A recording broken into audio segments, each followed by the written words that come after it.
안녕하세요. 베트남 다낭 까망아지 인사드립니다. 오늘은 제가 이 해외 생활을 하려고 생각하시는 분들 또는 이 해외 생활을 하시는 분들께 제가 이 24년 차 살면서 이 조금 도움이 되셨으면 해가지고 좀 팁을 드리려고 합니다. 오늘의 방제는 이 베트남에서 살면서 제가 개인적으로 지극히 느낀 거예요. 지극히 느낀 거지만 이 한국 분들이 들어와서 해외 생활을 잘하는 법, 그렇게 생각하시면 될 겁니다. 우선 이 베트남 뿐만이 아니라 필리핀, 라오스, 캄보디아, 미얀마, 말레이시아, 인도네시아 다 똑같습니다. 이 동남아시아는 거의 비슷하다 이렇게 보시면 될 거예요. 이 한국 분들이 나오셔가지고 해외 생활을 슬기롭게 잘하고 계시는 분들도 계세요. 그런데 중요한 거는 이 몇몇 분들은 그 해외 생활을 잘 적응을 못 하세요. 제가 지금 말씀드리는 거는 제 개인적인 입장에서 제 개인적으로 느낀 거를 말씀을 드리는 거지 다 그렇다는 건 아닙니다. 그거는 미리 이 참고해 주시고요. 제 개인적으로 이 까망아지가 봤을 때 한국 분들이 해외 생활 나와서 제일 실수하는 것 중에 하나가 우선 너무 이 동남아를 우습게 생각을 한다. 얕잡아 본다는 거예요. 우선 남자분들 예를 들을게요. 남자분들 같은 경우는 아시잖아요. 한국에서 어떻게 매일같이 단란주점 가고 룸바를 가고 펍을 다닙니까? 그러지 못하잖아요. 현실적으로. 직업이 술상무인 분들은 가능해. 그렇지만 일반 분들은 한 달에 한 번 갈까 말까예요. 근데 우선 동남아 나오시면은 한국보다 상대적으로 저렴해요. 술값이. 이 저렴한 술값이라든가 또 이쁜 아가씨들도 많고 하다 보니까 싸네 그러면서 이제 이 유흥을 찾아 다니시기 시작을 해요. 그런데 잘 생각해 보세요. 한국과 비교했을 때 물론 저렴하지만 한국에서 한 달에 한 번, 두 달에 한 번 다닐 수 있는 유흥을 이 동남아에 나오면은 우선 모든 게 새로워요. 사람들도 새롭고 이 펍에 가도 재미있고 가라오케를 가도 재미있고 그러다 보니까 이 술을 좋아하는 분들은 거의 이틀에 한 번, 매일에 한 번 이렇게 다니게 돼요. 저렴하네, 싸네. 그럼 결론은 한 달이면은 10번을 가는 거야. 그러면은 전체적으로 쓴 돈을 계산하면은 한국에서 비싼 룸빵 가신 거나 똑같아요. 다만 여기는 매일 다녔다는 게 그렇게 생각을 해보세요. 3개월, 6개월, 1년을 다녀보시면은 그 돈이 그 비용도 만만치가 않습니다. 그러다 보니까 항상 주변에 있는 사람들은 이 유흥 쪽에 있는 사람들이 항상 주변에 있어요. 그러면은 뭐를 하더라도 그 사람들하고 해야 되는 거고, 이 아시잖아요. 예전에 이 맹모 삼천지교라는 말 들어보셨죠? 맹자의 어머님은 그 아들 교육을 위해서 이 몇 번 이사를 했다고 합니다. 그런데 매일같이 한국 남자분들이 다 그런 건 아니지만 이 몇몇 분들은 이 매일같이 펍이라든가 나이트클럽, 가라오케에서 지내다 보니까 주변에 있는 사람들이 다 같은 부류 사람들이에요. 같이 술 좋아하고 같이 유흥 즐기러 다니고 또 술집에서 일하고 유흥업소에서 일하는 사람들을 많이 지인이 돼 있는 거예요. 그러면은 그분은 더 큰 세계를 못 보시는 거죠. 항상 그 사람들 얘기만 듣게 되는 거예요. 그리고 아시다시피 이 한국에서 50대, 60대 되시는 분들이 이 어디를 가도 잘생겼다, 멋있다, 멋쟁이, 오빠 최고 그런 소리를 듣기가 쉽진 않아요. 근데 동남아에 나오시게 되면은 우선은 우리 한국 분들이 이 현지 로컬 사람들보다 좀 젊어 보여요. 그러다 보니까 제가 예를 들어서 제가 이 베트남 유흥업소 아가씨들에게 나 몇 살이야? 그러면은 오빠 đẹp trai 그래요. 그러면은 오빠 잘생겼다 그 소리예요. 근데 그 친구들이 정말 잘생겨서 잘생겼다고 하는 게 아닙니다. 그냥 상업용 멘트예요.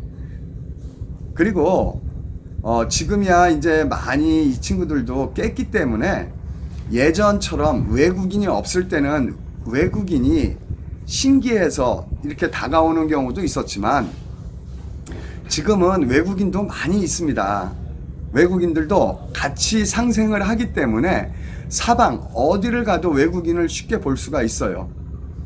그렇기 때문에 예전처럼 한국 분들이 오셨을 때 멋있다, 잘생겼다 그거를 한 번, 두 번 들었을 때는 그냥 이 상업성 멘트구나 그렇게 생각을 하세요.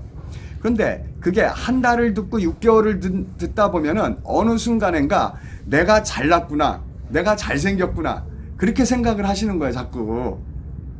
제가 주변에 한국 분들 많이 저도 봤지 않습니까?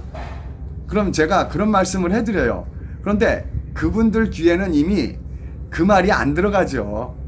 보는 아가씨들마다 내가 잘생겼고 내가 멋쟁이라고 하는데 그 친구들은 이 상업용 멘트를 이 일반화, 습관화가 되어 있기 때문에 누구에게나 그런 말을 해요.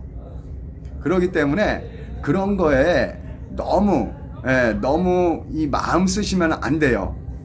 그리고 이 해외 생활을 하면서 특히 이 베트남 사람들 같은 경우는 이 로컬 사람들끼리 만나더라도 이 돈과 연관이 돼 있어요. 결부가 돼 있습니다. 예를 들어서 둘이 애인 사이예요.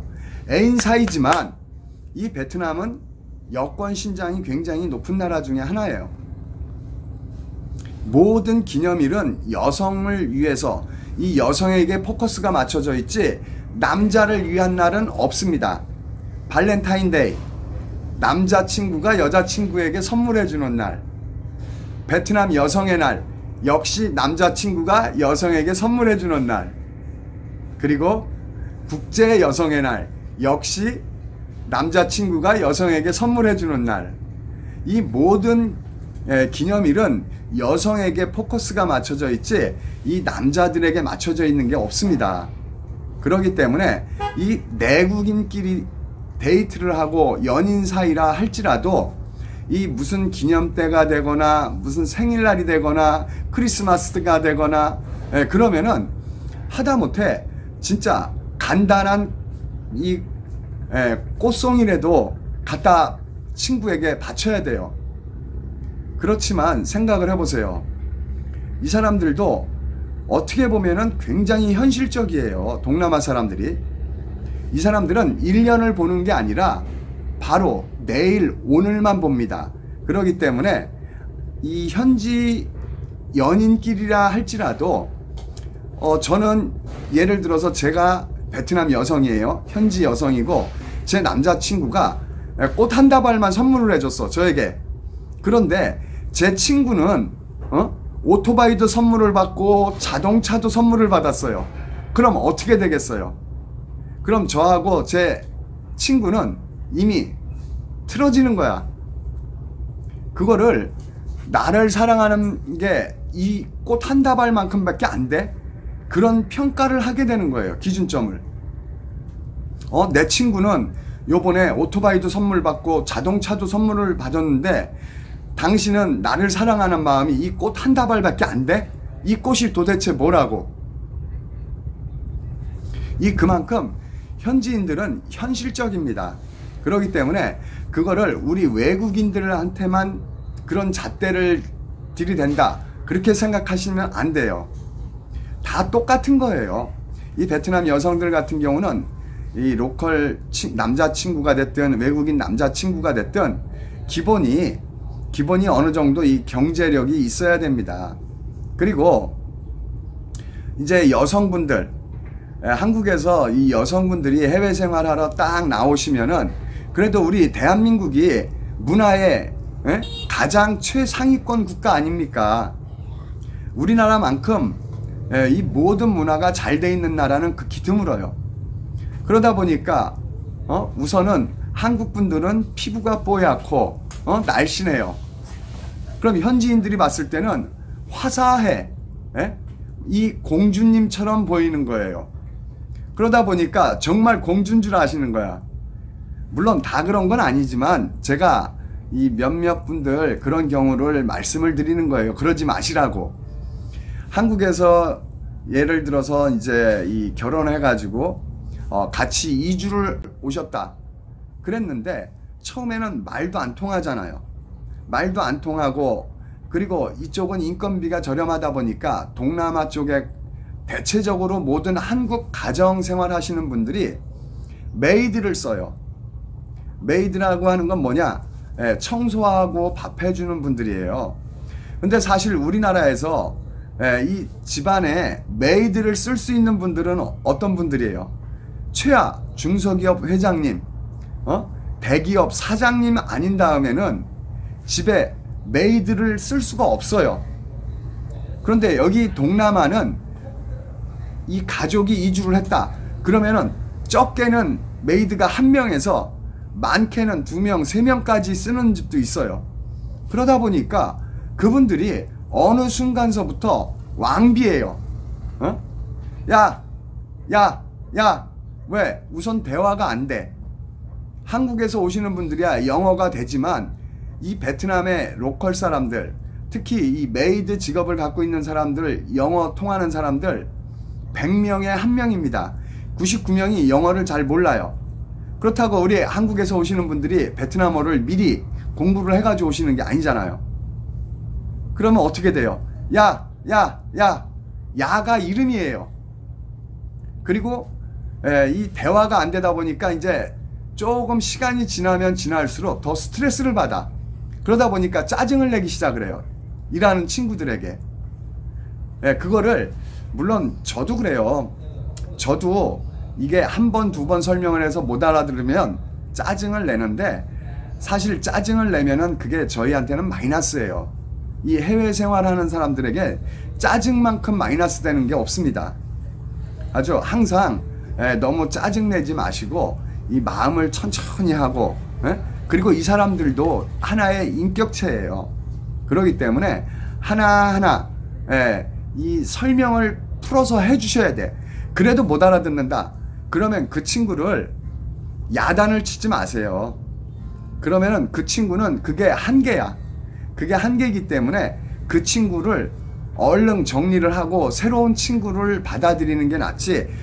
그래도 우리 한국 분들이 정이 많아. 그러다 보니까 아유 저 친구 이걸 고쳐서 써야지, 가르쳐서 써야지. 그러다 보면 나중에 트러블이 돼요. 그때는 진짜 서로 이 나쁜 감정만 쌓이게 되니까 조금 마음이 아프시더라도 새롭게 정리를 해가지고 새로운 사람을 같이 이 발을 맞추고 호흡을 맞추는 게 좋지 않을까 싶네요.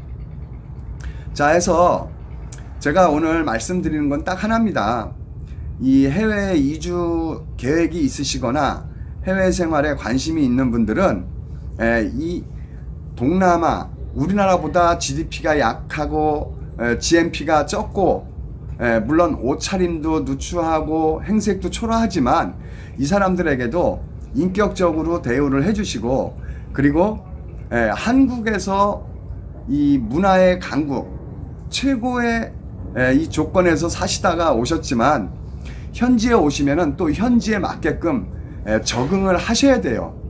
적응을 하셔야 되고, 이 남자분들 같은 경우는 약주를 좋아하시고 술을 좋아하신다고 해서 매일같이 술을 드시다가 보면 결론은 집 팔고 2년 3년 안에는 철수를 하게끔 되어 있어요. 돈 다 털어먹고.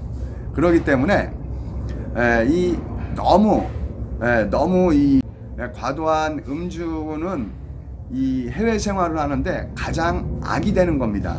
그렇기 때문에 해외 생활 하시면서 이 조금만 주의해 주시면은 슬기롭게 해외 생활 하시면서 수익도 내고 이 온 가족이 편안하게 사실 수 있는 것이 바로 이 해외 생활이 아닌가 싶어서 오늘 이렇게 말씀을 드렸습니다.